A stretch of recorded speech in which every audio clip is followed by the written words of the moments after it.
Hi, this is Patrick Mayock with HotelNewsNow.com. I'm here at the International Hotel Investment Forum in Berlin, and I'm joined by Andy Cosslett, Chief Executive of Intercontinental Hotels Group. Andy, thanks so much for joining us. I see. I appreciate it. IHG has opened a number of Hotel Indigos in recent months, with plans to open some more throughout the world. And I was just wondering if you could tell myself and our viewers a little bit about the progression of that brand. How's it coming along? It's going well. It's not easy to bring new brands into new markets in a recession, but actually Indigo is the brand that will, I think, challenge that preconception because an accessible price, good value for money, and yet a lot of thought going into design. So we've moved it out of the USA. We have 23 open in the USA now, and we've just opened our first one in London, London Paddington. We've signed 3 more deals in London since then. And we're on the verge of hopefully getting some deals signed in continental Europe over the next few weeks. We've also signed a very exciting deal in Shanghai, in China. Switching to development in general, how is development for IHG? Well, development's tougher than it was. There's no doubt that the pace of signings has slowed down. We had record years in 2008 and 7, and we have to keep that in mind. We're still signing deals that a few years ago we would have thought were, a large number of deals for IHG. But because we've had so many successful years now, 3 successful years, we've got used to a high level of signings. But we're signing more than our fair share of the industry deals that are going on. And, in these conditions, that's all you can hope to do. And crucially, we've got a lot of hotels to open. We're going to open close to 400 hotels this year. There's been a lot of talk at this conference about giving aid to owners and people at the property level. Specifically, when you say you're giving them a toolkit, what are you referring to? So, there's if you look at the revenue lines, we have a number of tools in place that help drive the revenue performance of the hotel through rate management, yield performance tools, things like that, which we've created over the last few years. We're also working with them to, as I say, to really think through whether there's any standards that we were about to implement that we should suspend, postpone, like the implementation in some markets of flat-screen TVs in Holiday Inn, for example.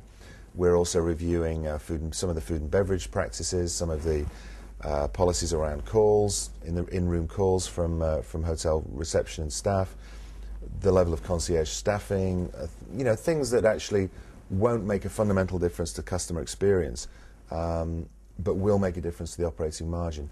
And then beyond that, we're also working to accelerate programs which we've been working on for some time and that can really make a big difference. And one example of that, we have a new initiative called Green Engage, which is where we've developed an online tool which the hotels can use, which in our pilots has had the potential to reduce between 20 and 25% of the energy cost of a hotel and take that away. Now that's big bucks. I mean, that's $50,000 as a starting point for a mid-scale hotel. So we're rolling that out at the moment through the estate, and I think that again will make the difference that they're looking for. So. Discounting. We've heard a lot about it at this conference. Some people say avoid it at all costs. Other people say it's very appropriate in certain instances. Where do you stand on that spectrum?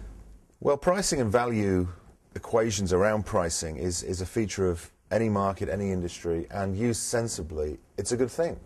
Because, industries have to create activity and awareness and present themselves as a place where you can get good value for money. And hotels are no different. But it's got to be done sensibly. And what we've been trying to support is the notion in the industry that in midweek business, for example, the business traveller is really not going to take another trip just because there's $10 off the price of a hotel room. So, if you lower the price on that trip, wherever they stay, you've lost value as an owner, as an operator. You've lost that out of your hotel. At the weekends, though, and for mini breaks and leisure breaks, I think creating enthusiasm and interest in people taking more mini breaks and weekend breaks, that's great, and price can be a good stimulus to that. So as long as it's done thoughtfully, I think pricing activity is good, and we indulge in it very enthusiastically ourselves on that basis. What we don't buy into is wholesale slashing of prices, and particularly in midweek, when there's no extra business coming as a result. Mm-hmm. Looking ahead into 2009, what is the greatest challenge for IHG? Well, I used to talk about people being our biggest challenge because we have to find a lot of them. Even in this downturn, over the next 3 years, we're going to need to find about 1,000 general managers. So irrespective of what we sign in the future, that's what we're going to need to run our business and open our new hotels that we know are going to open. That will bring with it the requirement for probably something above 75,000 jobs around the world. And many of those jobs are in places like India, China, the Middle East, where there isn't necessarily a large hospitality culture and history. So we're having to train those people, bring them in, and that's a big logistical and management challenge. So I suppose up until recently I would have said that was our biggest issue, and I might just still say it is probably our biggest issue.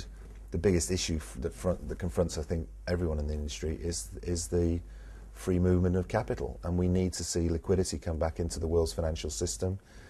I always like to close on a positive note, and with that regard, what is the greatest opportunity for IHG in 2009? Well, in 2009, I would have to say the Holiday Inn brand for us is in a magic moment in its long and proud history. You know, this is an extraordinary icon of the hotel industry that has had its ups and downs, and it's now in a position where around the world it's finding new markets. It's going to places, boldly going where no brand has gone before, in certain parts of the world certainly, and it carries the torch for the mid-scale hotel brand sector brilliantly. And you know, it's #1 in most of the markets in which it operates, and it's #1 in the world of the mid-scale hotel area. So to be in the mid-scale and to be in that leadership position in the mid-scale where value is right now so important is a tremendous ace up our sleeve, and it's a great asset as we sit and talk to corporate accounts and to customers who are looking to potentially come back from upscale and luxury back into the mid-scale for a period at least, to be able to show them Holiday Inn, which is, as you know, being in the process of being relaunched around the world over the next 2 or 3 years, to be doing that just at the time when people are coming back to try the brand, maybe for the first time, maybe they haven't been there for a while. That's a wonderful opportunity for us. All right. Well, Andy, thanks so much for your time. Pleasure. I appreciate it, and good luck with everything. Thanks so much. Thank you. Appreciate it.